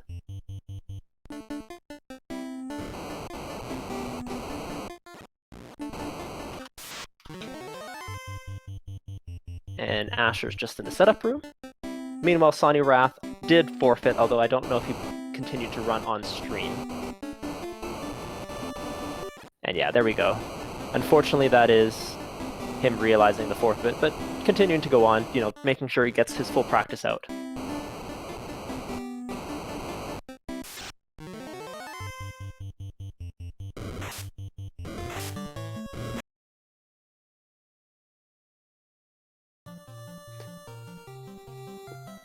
And we are joined in the booth by our winner of Game 1 of 3. So yes, if you like this race, you get to tune in again to see a rematch of these two fantastic runners. GG, Asher. Thank you, and let me just fix my microphone real quick here. Oh yeah, all good. So I think the Tale of the Seed was very, very solid execution by you, and Sonirath took a couple of risky gambles that ultimately didn't pay off. As well as just, a little bit of fortunate routing on your part for having the loose floater being in ice rather than Ordeals or Waterfall, which roughly similar chest density in those two combined versus Ice Cave. Sonirath also about to join us here in the booth. While Asher just, fixes his mic here quickly. Yeah, I'm pretty good now, and I'll agree that a lot of what happened, at least for me, was the good fortune of going the right way at the right time. I thought about going into Earth and possibly diving the rest of it, but then when I saw the Herba, it's like, let's follow this. And even though it didn't lead to too much, it eventually got me the Oxio at some point. I don't exactly remember where or how. But yeah, if there's something I love about the bracket flags or the Chaos Week flags, it's an early sea dive. So that's what I got, even with Death Touch Ghosts. Yeah, I wasn't even. I commented that I wasn't sure if they had Death Touch or they just had virtual Death Touch, which is what I call it when they hit so hard that nothing lives anyways. But I was pretty sure it was actual Death Touch. No, hope was abandoned. And we are also joined in the booth here by Sonirath. GG, Sonirath. That was definitely a tough seed for you there. Every wrong decision, every single one. Yeah, and that was definitely the tail of the tape there. I was making a comment in commentary while you were decided to go. We saw Asher go into C, like in the direction with the Oxail, and I said, well, C seems to be calling. There's actually is a chance too that it still could be on Earth, and that's exactly the play that you made. But ultimately, that one didn't work out so well for you. But you caught up to within a minute or two as Asher took, I believe, was it a wipe in C, Asher? Yeah, the ghost got me at least once. Yeah. Maybe So he twice. took a wipe in C, and you caught up to within 2 minutes, and you guys held hands pretty much throughout the entire beginning of the seed. It was pretty on rails. You both dived Marsh. Asher lost his White Mage, so he didn't have exit, so he had to walk out, but he was in there just a little bit earlier. But then, yeah, the major divergence. After clearing out C, killing Kraken, one went north, one stayed south, and that was really the tail of the tape here. Well, maybe we'll go over to you, Asher. Is there anything that you wanted to comment on as we wrap up this late night seed? Yeah, I think it was interesting. There was a lot of crack out there, which was a nice, nasty surprise early. I'm assuming that's on the Medusa script. Otherwise, it was, Sonny's a very good runner, and it could very well have been me that had gone the wrong way going to C, which is always in the back of my mind, but A lot of what these flags end up testing is, okay, you make your decision. Can you stick with it? Can you live with it? There's a few things that I did wrong. I should have checked the towns before checking Waterfall, for instance. I was really hoping for the Power Gauntlet when the TNT turn in, but I had so many temper charges I wouldn't have even used it. But the full clear of sea was really nice because the Sharknado room had all the riches.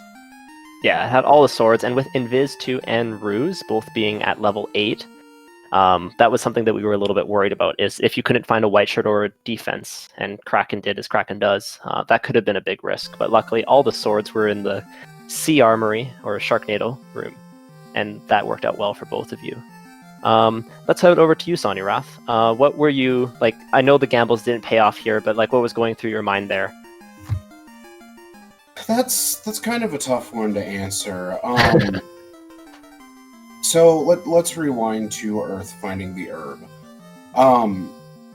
Knowing that these seeds have 3 loose, and that there is a potential that the floater and the canoe are both in incentivized locations because of how the nature of Tri-State works, I'm going to check towns very quickly. I'm going to grab the information that I need, and then I'm going to start diving dungeons. Now, the decision to dive Earth was mainly because I really had nothing else I could do at that point in time. When I grabbed the Oxy Ale, that was my key, that was my indicator to go, all right, it's time to go into sea. It's going to be a full clear sea. It's one of those nights. And I don't mind sea. I get the canoe, and I'm like, okay, with how I normally route these, I'm going Waterfall, or I'm going Ordeals into Waterfall. I get nuked down by fighters in Ordeals. Go to Waterfall. Everything goes smoothly there. And then it was, I have the rod, finish out Earth. I've already cleared half of it, finish it out.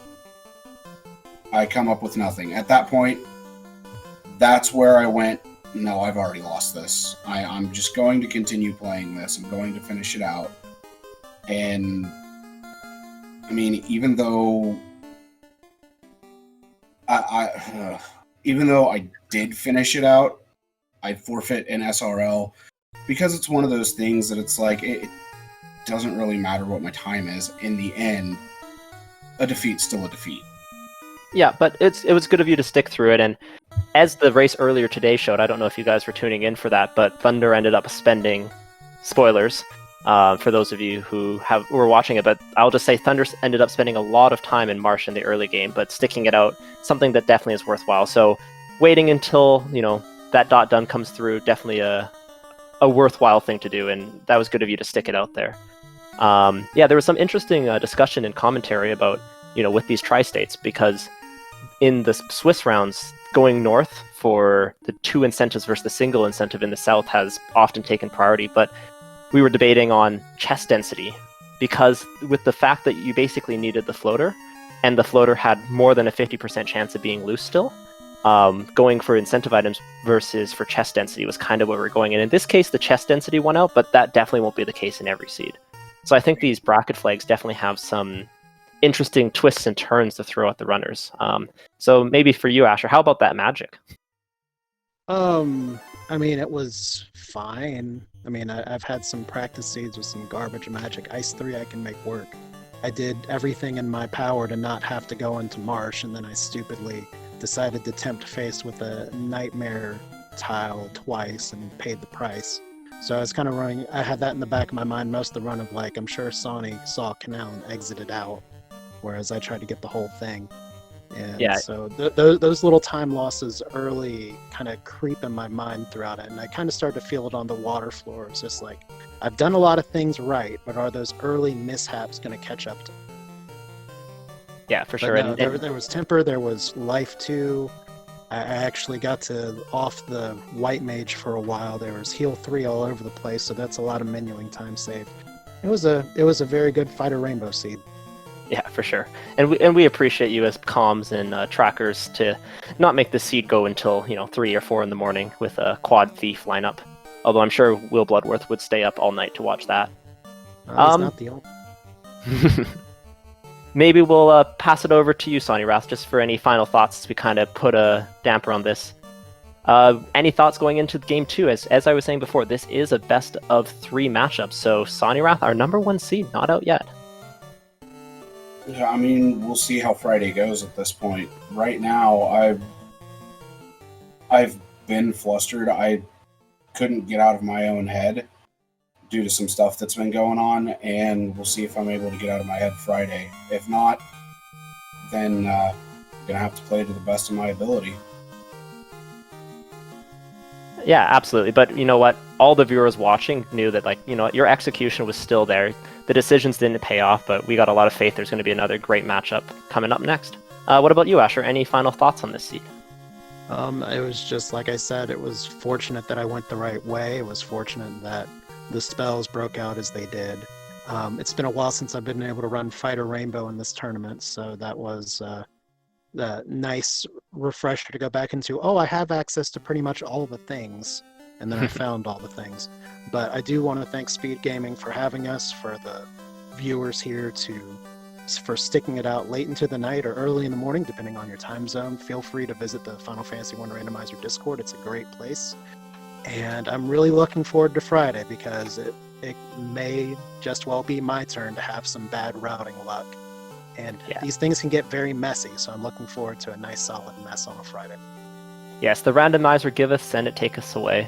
So while we wrap things up here, I'd like to give thanks to my co-coms. Gregory, unfortunately, had to step out for a little bit near the end of the seed, but he did a great job bringing this duckling through the seed. I'd like to give thanks to our tracker, Reese, who did a fantastic job keeping us up to date on everything there. Once again, thanks to Speed Gaming for hosting us, and I hope you join us again tomorrow. We have 4 races on tomorrow, starting at 8 p.m. Eastern Standard Time. We have Elastoids versus Crab Cakes. At 9 o'clock, we have Spellzap versus Demarine. At 9 o'clock as well, we have Silverfire versus One Fine Day in their second game. And finally, wrapping up the night at 11 p.m., we have Will Bloodworth versus Cheesinator. So please join us again on Speed Gaming and Randomania families of channels. Come check us out. I hope you enjoyed it. Come follow our runners, and have a great night. I was about to say, is this still a Chaos that's up on the screen here? Yes, this is Sonny Rath's Chaos. So maybe we will. Such a beautiful color palette here. That's Spicy Potato having 2 party members down, which is rough. Okay, we will finish it off here as we get the final Chaos. Chaos coming out with Crack, but that fighter swinging for 7 hits, 1,000 damage. This Chaos didn't really have much to threaten, especially with a ribbon. Oh, never mind. He had Nuclear. You did not see that, Asher. No, I didn't, but still, GG to Sonny. Like I said, it's I'm looking forward to going over this run, and I said it in SRL chat, and I'll say it here again. I'm happy to talk shop about this race and just the flags in general. So if you're feeling stressed out about it, hit me up. And otherwise, that goes for anybody. It's like, oh, bracket flags, tri-state transportation is really weird. It is really weird. It makes a very different thought process, but it's just crazy enough, I guess. It really does, but with tri-state transportation, there also is a massive test of your routing in and of itself. So definitely be sure to keep that in mind. Oh yeah. Some great words of wisdom for any of their fellow bracket competitors, and can hit up these fantastic runners. I'm just gonna give these runners a follow if you want to see more. As you know, these guys may be streaming some practice, or you can come chat with them on the Discord. So with that, as we near 2 o'clock Eastern Standard Time, thanks for everyone who stayed up late with us, and I hope you all have a fantastic evening. Good night.